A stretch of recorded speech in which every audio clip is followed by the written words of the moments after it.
Four gentlemen accompanying me this afternoon.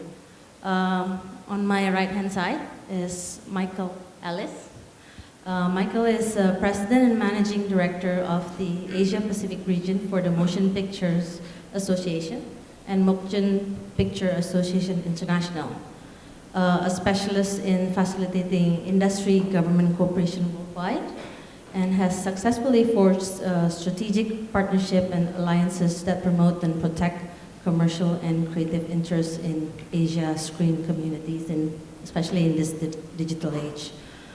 Prior to this, Michael has a distinguished career in the British and Royal Hong Kong Police, and rose to the rank of superintendent and had the honor of being the aide-de-camp to the last governor of Hong Kong, and joined MPA-I in 1999, an authority on copyright law and IPR in Asia Pacific.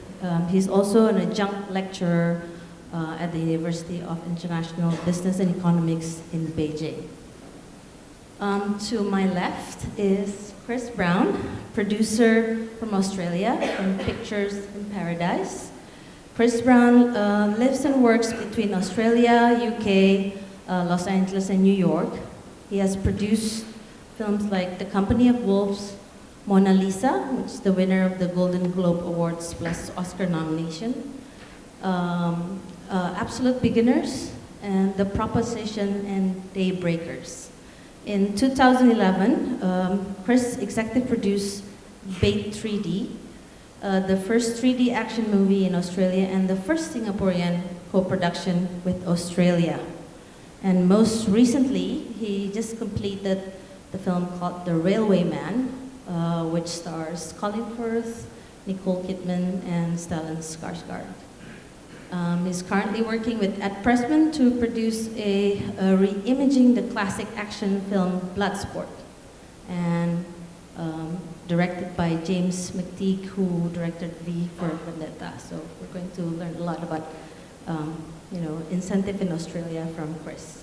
And to the left of Chris is Norman Halim, Executive President of KRU Group Malaysia.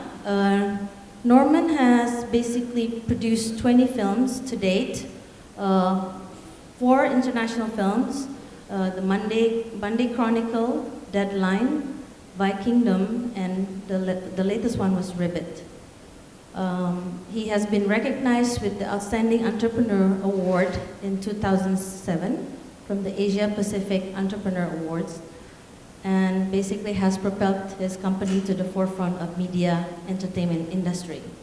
KRU also basically operate a 15-acre studio with 2 sound stages in Malaysia. And the last gentleman is Mike Wiluan, CEO of Infinite Studios Singapore. Mike has produced Sing to the Dawn and also collaborate with Singapore director Eric Koo on My Magic, Be With Me, as well as Tatsumi, which was in Cannes Film Festival, and also produced Dara, an Indonesian horror film produced by the Mo Brothers, and also film 2359, which became the second highest box office grossing local film in 2011 in Singapore. And Infinite Studios works with key partnerships like HBO, Chorus Group, Mark Burnett, and Discovery Networks Asia Pacific. So please welcome the 4 gentlemen.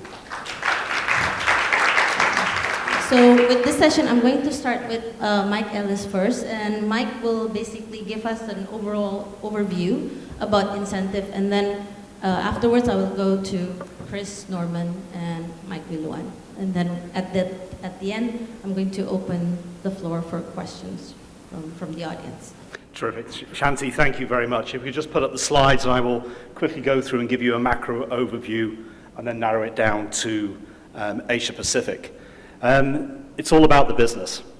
In America, obviously, the studios I represent have lots of options in America where they can make their films with terrific incentives all across America and the many states. And the reason why states will get involved in this is because it just brings more money into that particular state. If you look at three particular states I pulled up there, in New York, a 30% tax credit, 28,000 jobs created in 2011. North Carolina, a huge multi-million-dollar spend brought in, as well as jobs being created, and also, in every other state across America. Productions means money and means a multiplier of spend going into that particular state. Now, out here in Asia Pacific, there's a mixed bag. There are a number of countries which are at the forefront of making sure production incentives are available to everybody. And then there are countries which really focus on local industry and make sure there are incentives for the local industry. And then there are, on top of that, a number of countries where there actually isn't anything at all. So we've got a real mixed bag. And of course, where there are incentives, the filmmakers will go and make their films, and when there are not, the chances are somewhat reduced. So in looking at that, at the end of the day, it means a huge dollar amount being spent on the economy, and the GDP contribution in those countries is huge, as well as the number of people being employed. In the red is the billion-dollar contribution to the GDP, and in the orange per country is how many people are engaged in that film industry in that country. I do not propose, obviously, to go through those. But if we look at sort of three countries in particular, the gold class, Australia, a huge producers offset, 40%, post-production offset, 30%, or a location offset of 16%. Now, you might say add those all up together and you've got a nice 86% contribution. Well, no, you've got to pick one of them. That said, it's still an attractive place, clearly, to make films, obviously well-trained technicians involved, and also an amazing location. Having said that, the strong Australian dollar makes it slightly less attractive. But when a production goes into that country, the contribution obviously is huge, and it's not just the Leonardo DiCaprios that actually make the money, but the smaller photographers, a hat maker.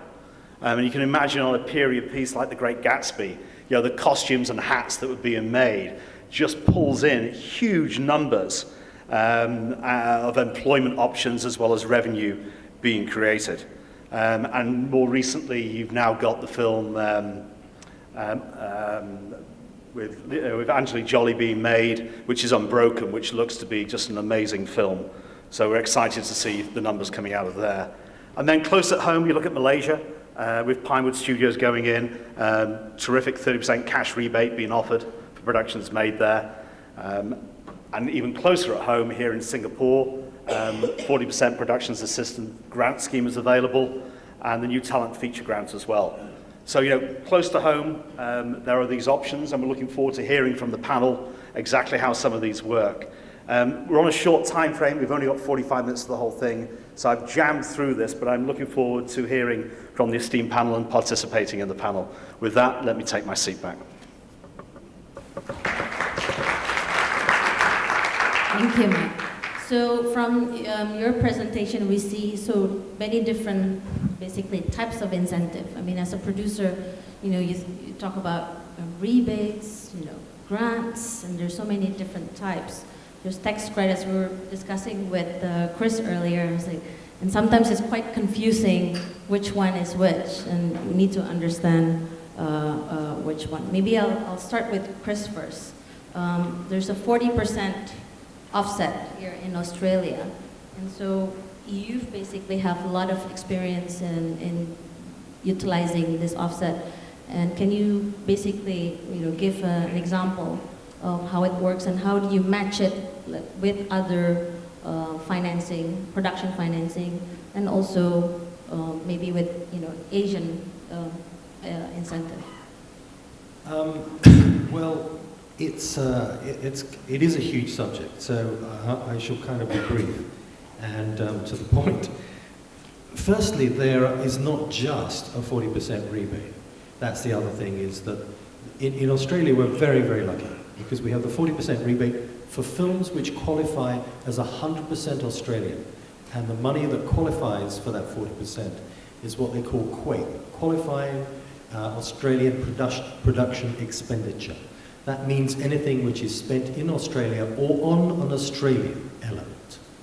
Obviously, there is what they call good spend and there is bad spend. Bad spend is anything to do with the bank or paying interest or that kind of thing. You know, good spend is the crew and everything to do with shooting the movie, but anything to do with financial services is not included. So I suppose you could say that the real benefit of that rebate is about 32 to 34% net. On top of that, you've then got a number of other areas of investment which aren't necessary, and they aren't necessarily rebates or tax rebates or even grants, but what they are is an ability to actually be able to make your film. Firstly, if it is also an Australian film or an official co-production, and that's a key element of this conversation because I'm sitting here in Singapore and I did make the first Singaporean co-production, and the only way we were able to do that is actually because we use the treaty between the two countries, because when you make a film under the treaty, it means it qualifies as 100% Australian and 100% Singapore, which means that you can access the benefits from both countries. So just rewinding back for a second, the other incentives that you have in Australia, well, let's just take Queensland, because you have state-by-state incentives, is that in Queensland, for instance, you have a payroll tax rebate, which, bearing in mind the amount of tax we have to pay in Australia, is absolutely heavenly. On top of that, the state itself actually puts up a certain amount of equity into the film if a certain percentage of it is shot in Queensland, or Victoria, or South Australia, or Sydney. All these areas have an additional amount of equity that can actually be invested. On top of that, yes, it gets better. On top of that, you also have a federal equity fund, which is competitive. So you have to go in there against all the other films that are there, but you can get up to an additional $2 million worth of investment from the government into your film. But it has to be an Australian film, it has to deal with Australian issues, etc., etc., etc. So, what is the point of all this apart from actually getting as much money as you possibly can? Well, the point of it is to raise and leverage the money that you have. And the way that you leverage the money you have so that you can produce a movie which is going to compete on the open market with the Americans is to go into partnership with a country which has a treaty with your country so that they can access their rebates, put them together with the ones you got, and you can make a film for $15 to $20 million, which can compete with the American market, can be released in the major territories, and actually have a chance of actually, taking a very, very prominent place on the world stage. And that, in a kind of rather roundabout ways, sums it up, I think. Just an additional question, Chris, before I move to Norman. You participate in BAIT 3D.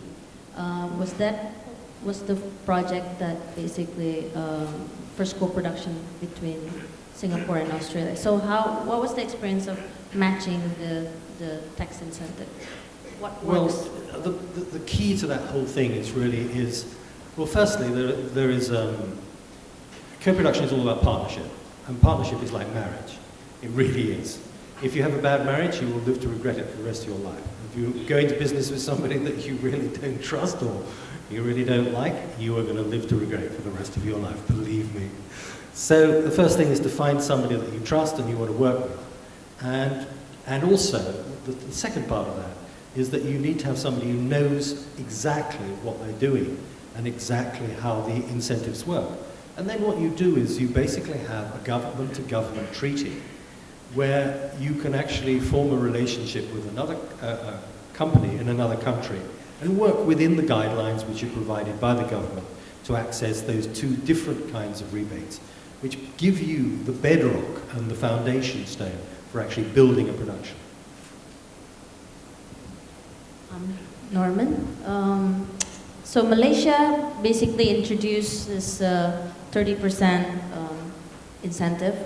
As a Malaysian producer, how do you plan to basically take advantage of this now that it's available and is activated?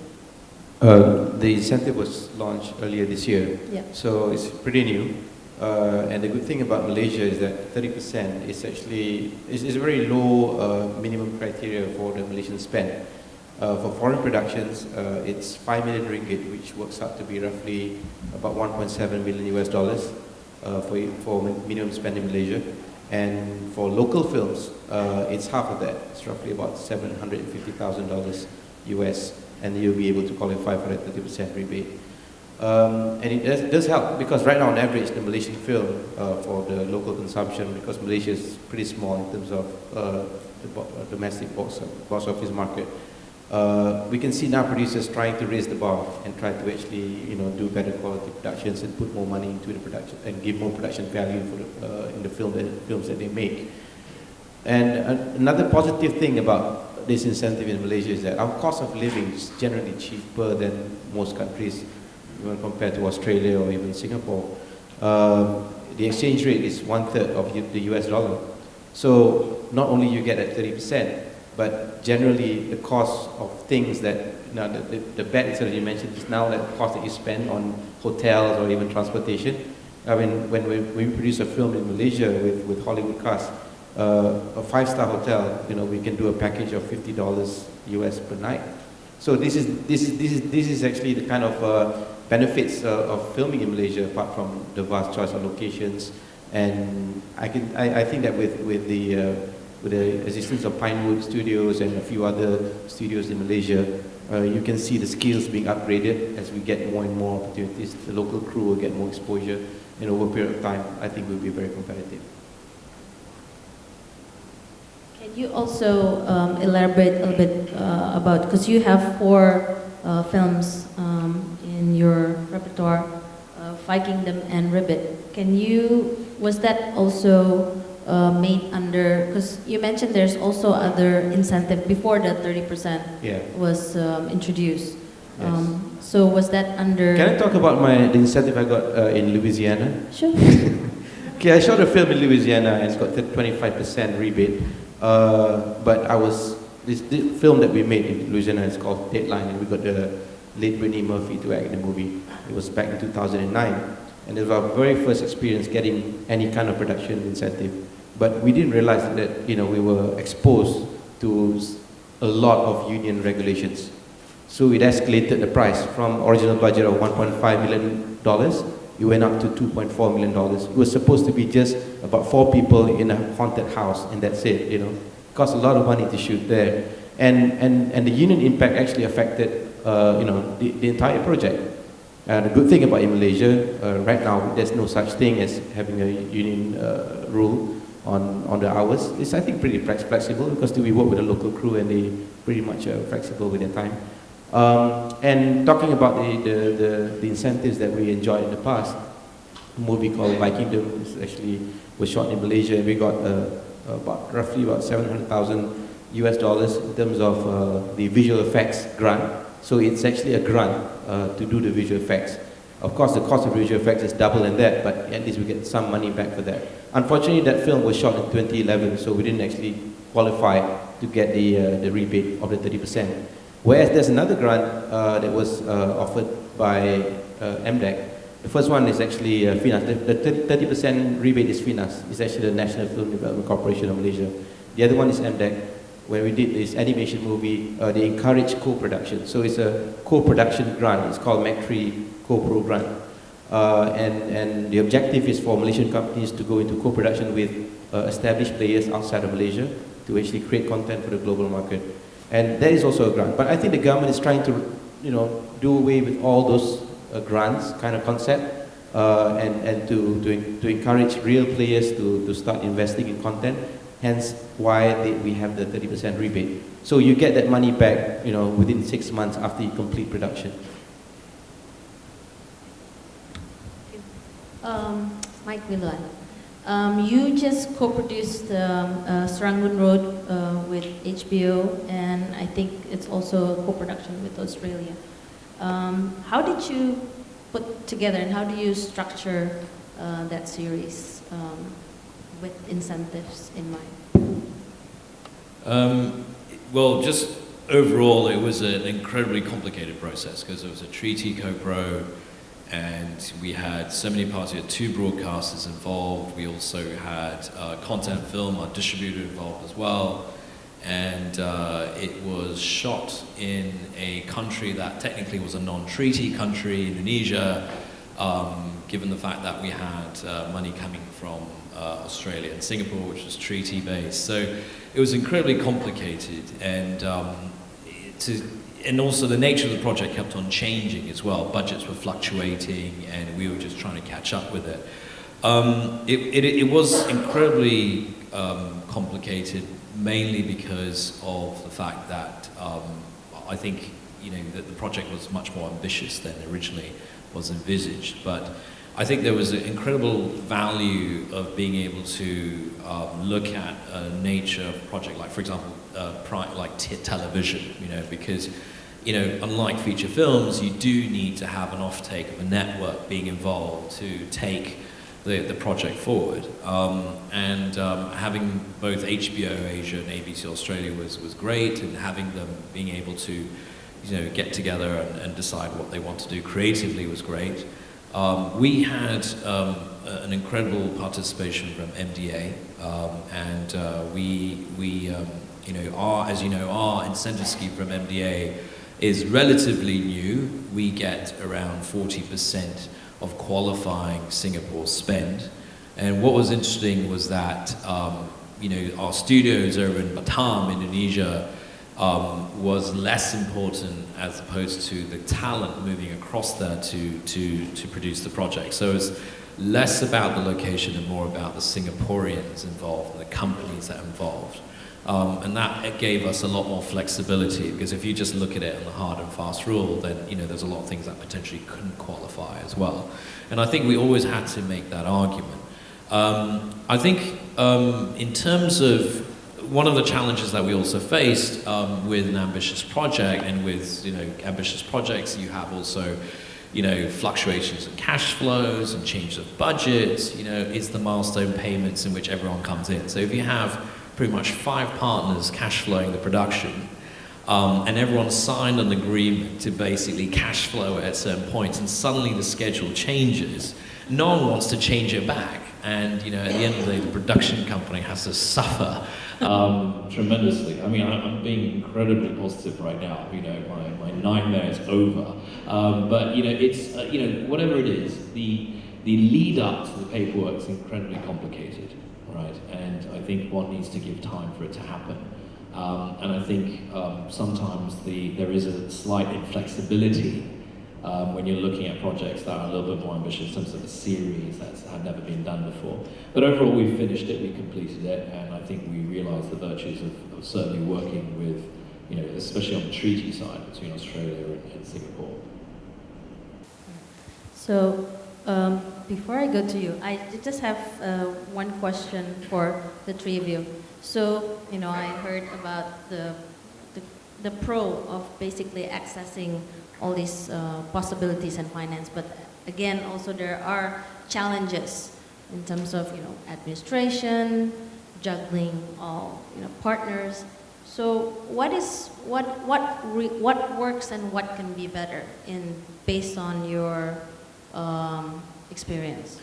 Well, I think from me, certainly we've come a long way in terms of from Singapore's perspective. I mean, as a company, we are in Indonesia and Singapore. Indonesia doesn't have an incentive program right now. As you know, we're trying to make that happen, but I think that's still a long way off. And I think one of the virtues still of Indonesia is relatively high production value at an economical rate. I think it's very comparative to what Norman was saying about Malaysia. There's that similarity there. But Singapore's incentive system has come a long way. It started out as sort of like sovereign equity with strings attached all the way to loan guarantee facilities, and today it's a straightforward, grant system. But I think one of the challenges is always the fact that, one always needs to, look at the opportunities from, I always feel, as an industry growth opportunity, right? I mean, so there are certain projects that come in which might not necessarily be sort of like on the high level an intellectual property sort of like ownership deal in which Singaporean companies don't necessarily get to own or be involved with, but as a facility we get to service very high quality work or so on and so forth. So My challenge, I mean, I guess the question is, at some point, there was a questioning on the incentive program whether it should be more targeted to high value kind of projects in which companies get to have a share of the intellectual property too. I disagree with that. You know, I feel that an incentive program should be very much based on growing the industry, and whether it's services or intellectual property, it should be applied to both, right? And I think right now there is a question as to whether this incentive program would potentially continue forward in the same guise, which is, you know, it should. It means that anyone can access it, right? Anyone in any company, as long as they're able to prove the qualifying Singapore spend. I think any more additional hurdles to that is going to dent the industry. So it'll be good if it carries on like that. So, Chris, so what can be better from? I mean, always flexibility is, you know, the thing. It's not so much with the incentives, to be honest with you. It's more to do with the treaties. The treaties are very kind of straitjacketing, and there's not that much flexibility. In fact, I really agree with what Mike's saying. I totally believe that to get, you know, what we need to do is, you know, as countries which are outside, you know, the beast, the great American beast, is to have a way of coming together so that we can make films which can compete in the market. And that's why the whole concept of co-production was invented, was really as a balance against the American market, so that we can be competitive with them. So what we need to do, anything, I think the answer to that is, it's a very difficult question to answer, because you actually have to get specific to say what you need to do. But the reality of it is that we need to create a critical mass as individual nations to make as many films as we possibly can. What Mike was just saying is absolutely right, is we don't need any more qualifying things. That's what we don't need, that's for sure. Because it's hard enough to hit the criteria we have. Because what we need is we need to make a lot of films. Because you learn from your mistakes. You don't learn from your successes, you learn from your mistakes. The more mistakes you're able to make, the better films you end up making. Because, you know, you don't make those mistakes again. Because it's so terrifying when you do. You are never going to make those mistakes again. And actually, funnily enough, I always think that, you know, co-production is rather like childbirth, you know. You know, at the end of it, you have this thing that you love and you cherish and you adore. But quite honestly, if you could remember all the extreme pain you went through to get to that point, you'd never, ever do it again. So, as I said, the main thing for me is, you know, let's get ourselves in a position where we have more flexibility in the treaties, so that we can actually, and it is very difficult. The treaties are very, very difficult to manage. It's not impossible, but they are difficult to manage. More flexibilities in the treaties. Keep the criteria very basic in terms of, you know, qualifying and all those kind of things for the rebates. And on that basis, we can then create a critical mass which will produce the number of movies which will give us an industry in all of our countries, which will then give us an ability to make our stories in the way that we want to. So, Mike, taking off what Chris was saying, do you think, like with all the incentives now in Asia, are you confident that this basically will grow the local industry? I think it's work in progress. I think that's what you're hearing from the panel. If you look at somewhere like the Australian model, you know, The Great Gatsby, a terrific Hollywood value production, 120 million invested, but brought into New South Wales around $340 million of spend, employed 1,000 people, of which 200 people were extras. I mean, that's a huge boost to the local economy, but more importantly, a skill transfer set where you have expertise coming in. And equally a learning experience for the Hollywood people coming in on that set as well. But if you translate that across to other markets, there are learnings going both ways. But I do think it's work in progress. But hopefully the numbers alone will drive the desire to do this. Because at the end of the day, making a movie is incredibly expensive. Chris alluded to the sheer pain of doing it. But the beauty of getting a product at the end, which you're very proud of, and you've accomplished it. And you're even happy if you can make some money off the back of it. So Bait was a great example of a movie which, you know, did incredibly well up in China. you know, and with Norman now taking his movies, not just in making them in Malaysia, but making international movies that will be played all over the world. I mean, Ribbit, you know, his latest animation, has the ability to be played in every market throughout the world where there are cinemas. You know, and I think that's the vision that you've got to have, but doing it at a production perceived value that is huge, but done at a local cost. You know, it's a tough game. And I think any incentives that can be brought to the table that will make people bring the product in at a cost that can make a profit has to be encouraged. The markets in Asia where we don't have that, we'd love to see them. We'd love there to be a choice where filmmakers and producers can pick not only the location, but also where the expertise is, and of course where they can make the film they want to make from a censorship point of view. So there's a lot of criteria that certainly go in. Now, picking up what Mike was saying, so because everybody talking about, oh, Malaysia with the new incentive. So I think the problem that we have now in Malaysia is that we don't actually have any treaty outside of Malaysia. I think if only we have, I think we're in negotiations right now with Australia and also Singapore. I wish there's more in these ASEAN countries to actually do similar incentives so that we can create an ASEAN market. So if there's anything that is happening out of Indonesia, Thailand, Philippines, Vietnam, these are important countries in ASEAN that would actually need to introduce such programs. And with these incentives will allow more co-production activities to start to materialize, and we can see or create an ASEAN market. Of course, not forgetting Australia as well. I'd like to have Australia to be plus Australia, ASEAN and Australia. So the thing is, you know, because we don't actually have the population. I mean, Malaysia alone only got 30 million people. The thing is, we need to actually create this market in this region, and if we can make our content travel at least in ASEAN territory plus Australia, it will actually allow us to compete at a global level in a much better position to compete with the global players. It's really interesting you're saying that, actually, because I was in Brazil last year, and in South America they have a kind of preferential co-production agreement for the whole of South America, which works for, you know, Brazil if it wants to do a co-production with Colombia, or a tripartite co-production with Colombia and Chile. It's much, much easier to do that than it is to do one with Europe, for instance. So that's something they do all the time, and the paperwork is very, very basic, and it just really encourages a kind of unity of purpose for the entire region.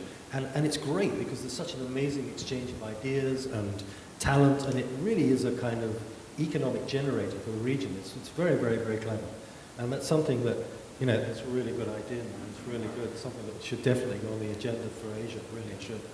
you need to convince Indonesia to to basically also have an incentive. Okay, so we already have some questions from the audience. I'm going to read the first one.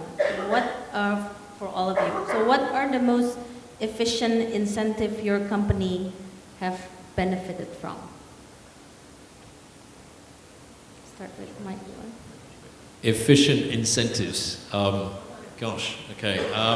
The process certainly isn't efficient, I can tell you that. But I would say, look, we've been a recipient of a number of incentives from the MDA, right, the single government here. And, what I'd say is that the incentives system right now is becoming better because I guess we're a familiar face to them, right? And we know the process. So I guess a new incentive system can never be efficient at the beginning. It has to evolve from time to time. And it's important to have the administrators of the incentive to be very in tune with the nature of the industry in terms of what's happening. You can't just think of it on a sort of like a single territory and say, look, this is our policy and we don't care what happens around the world. Well, what happens around the world should evolve the incentive further and actually should take advantage of the fact that ultimately what's happening in the US right now is a great opportunity for Asia to take advantage of, right? And so those incentives should evolve. I believe the more we use those incentives, the more efficient they'll become because ultimately those administering the incentives will not look at every single project like it's a customized thing and start from start to finish. You know, everyone should know how to apply, everyone should know what fixes the criteria. I mean, just even going through qualifying Singapore spend and defining what is qualifying and what is not. You know, ultimately, you know, there's an argument all the time about what qualifies and what doesn't. But, you know, the more we do it, you know, the better it's going to become. So it will be more efficient. I don't think there is one ultimate efficient sort of like system. I believe other countries that have been involved more with administering the system would probably be more efficient in their own way. But the nature of those incentives are different. I would say that at least the benefit right now from the MDA incentives is that those incentives cash flow our production, right? Which is a huge advantage. I mean, we have 85% up front to cash flow our production, and we only have to sort of like, you know, consider the 15% as withholding. And that's a huge advantage over the rebates and everything else that we have around the world. So, you know, you got to kind of, you know, balance it out in the end, pros and cons, right? But it's always evolving, right? And we just hope it doesn't stay static in one point, rather. Norman?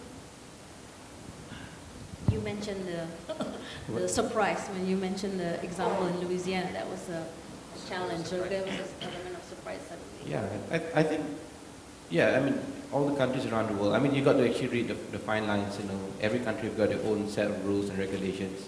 I think we made the mistake of not knowing that, even though I had an American co-production partner who said that we can go non-union, but obviously when you have a star like Brittany Murphy, the next thing you know, it actually gets published in Hollywood Reporter that she's filming in Louisiana, and things start to happen, right? So I think that the most efficient incentive, I still think the rebate system is good. I think what Mike said about cash flowing will be great help for producers, because, you know, you don't see the money until you complete the film, you know. So I think that it's still going to be driven based on this rebate system. I think that's the best way, rather than giving grants to people, and sometimes you don't really get to see the project being completed and stuff like that. So it's better to do this. But at the same time, what would be good, some sort of financial instrument that can actually support the cash flow of the production as we proceed with the production. Chris, you have anything to say? Yes, I think one of the benefits of, I mean, the offset, the rebate system in Australia, the offset, producer's offset, has worked extremely well in Australia. And the reason why is for two reasons. Is firstly, it's made it available to everybody. There's a kind of universality about it. Anybody, as long as they can qualify for $500,000 worth of expenditure, can access it. There is no cap to it. But what it's also done is actually it's promoted an entrepreneurial environment which did not exist before. You know, going to the government with your hand out and getting grants and things like that, rather than having to go out, find a bank, negotiate a rate of loan for a loan. This is how it works in Australia. You have to go and find a financial institution, and there are now quite a few of them, but you have to negotiate the loan of that money from that institution to cash flow the rebate. You have to get a firm of accountants to give you a letter which says exactly how much you're going to get back from the rebate. You know, all these things have actually promoted a completely different environment of filmmaking, which is much more entrepreneurial as opposed to government dependent. And, you know, the government is always, I was going to say whining, that sounds a bit bad, doesn't it? Are always complaining about the fact that, you know, producers are always standing around there. You know, they never do anything, they don't know how to run a business and all those kind of things. Well, I think what the offset's done in Australia, for sure, is to turn us all much more into businessmen, which is great, which means that we have the opportunity to show them that it is a show business. You know, it is show business. So, you know, it shows that, and also gives us the opportunity to match other funds with that, and it creates a proper environment, you know, for business to be done and for business to expand. And I think that's what's been so great about the offset. Next question, we need to start with you. So do you have data to illustrate how production incentives actually stimulate the industry growth? And how does it affect the numbers, or does it affect the numbers of ticket sales or audience? Is there like straight correlation, or is production? Yeah, I think it comes in many ways. I mean, the Australia one was a great example. The stats I put up on New York is another. But it also stimulates new business off the back of it. If you think about New York, there are now, I think, 2 or 3 different companies that run tourist events going to various locations where films have been set. A brand new industry coming off the back of the film industry. So there's that added benefit that comes in when you have a vibrant economy around the film industry. And I think everywhere in the States, if you watch many of the films now, many of them shot down in New Orleans. And again, new companies coming in. So, skill sets get improved. And I'd like to see the same happening here in Asia. Clearly in Australia, the skill set is there. And I think Malaysia has a great opportunity for, you've got Norman with your KLU vocational school or academy. You've got young graduates coming through, and the same might with yours. You've got people who've got the skill set. And you've got the facilities. So one would hope that off the back of that, more business will be generated. So Mike, does it really basically, because you're working on both Indonesia and Singapore, does it really stimulate more production or interest to work with you in tapping both markets? Yeah, certainly. Incentives are always going to be welcome, right? In any case, right? And look, the first thing that producers ask when you're talking about a movie is now incentives, really. I think the location comes second in most cases, right? Because they always can be rewritten. But the incentives really are the primary discussion topic today. And when those incentives are effective, we really do see again the whole industry develop. I mean, we're talking about sort of like peripheral industries develop. I mean, for us, what we've done here in Singapore is that we've built film studios together with an office complex here in studio, the first sort of like film purpose studios here in Singapore. And that spawned a whole lot of little cluster industries that have gathered around us. And we don't run the entire value chain completely. We bring in partners. And so you have sort of like everything from the camera equipment, the crews, the catering, and, it just grows around it. So, the film industry is notorious for, blossoming other industries that supports it, but it has to be consistent. And as long as the incentives are communicated and run, consistently, the message will get out there. And, again, I think it's going back to the fact that incentives ultimately should create a churn, right, in which we're just making movies. Now, what we want to do is that we want to go to work every day making movies. You don't want to go to work every day thinking about making a movie or thinking how to negotiate and how treaties work or point systems and this and that. Obviously, that has to be discussed, right? But you want to get into a system that you're just making movies. That's what the business is all about. Good, bad, ugly movies, well, doesn't matter. We're just making movies, right? And that's how we grow the industry. Last question, and this is addressed to Chris and Norman. Can Chris and Norman share what are the challenges they face when they apply for incentives? This is more paperwork, like all the process of, I guess, thinking about making movies.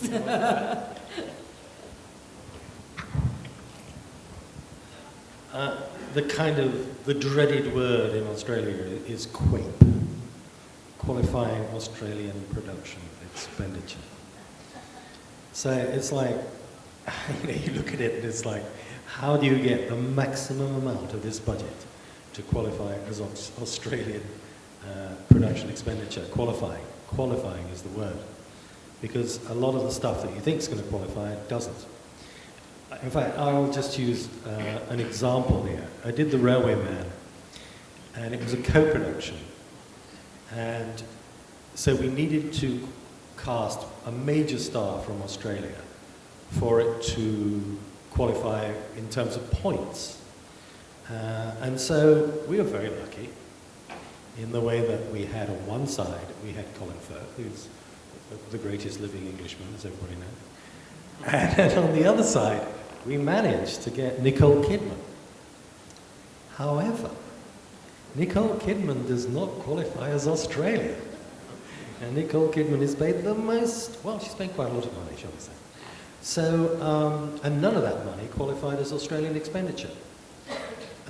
Because of, well, I won't even go into it, because it depends where you live, doesn't it? You know? And if she didn't live in Australia enough at the time, it didn't qualify. So, you know, those are the kind of things that you have to deal with. You know, and it's not, that situation is not unique, it happens a lot, particularly when you're dealing with stars, which you have to get in a film to get the rest of the money. And they do qualify as Australian, but at the same time, you know, if you look at any of those major stars, most of them spend a lot of time in America, and as a result probably don't qualify in terms of expenditure as qualifying. So those are the kind of things that are the most complicated and the most difficult in terms of actually, you know, getting the maximum amount from these rebates and making sure that everything fits together perfectly. Well, mine is only one film that right now we're going to production in January. So not much of a challenge, but it's just the processing time that was involved. And I think for any foreign productions to shoot in Malaysia, they got to allocate time for that processing, and for you to actually really know whether you're going to shoot in Malaysia or not, and whether you're going to get any kind of qualified Malaysian spend, and what percentage you get. You got to allocate some time for that. So the issue is time. At the end of the day, if you want to shoot 3 months down the road or even 6 months, I mean, they anticipate delays. Because the thing is, sometimes, you know, for you to get the maximum out of incentive, you got to allow that time process, the time for the agencies to process your application.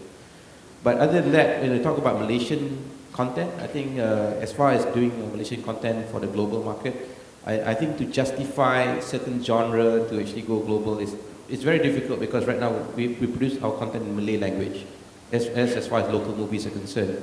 So sometimes there's a panel, and one of the panels would actually ask questions: how do you think this movie will travel? So to actually answer that, you know, we don't really have a track record of Malay movies that really travel around the world. So it will take time at the end of the day. I mean, that's why the agencies got to believe that over a period of time, as we increase our production value, tell better stories, and hopefully one day, you know, we can be like countries like Thailand, for example, who have been exporting content for a number of years. So I think those are the challenges. I think it's still early days for us. It's just been launched earlier this year, and we are one of the first few who got approval. And I think over a period of time, it will improve in terms of the process, and hopefully the time processing time for applications will actually be reduced over a period of time. Thank you. Well, thank you, gentlemen, for sharing all the knowledge and experience in production incentive. Let's give a hand to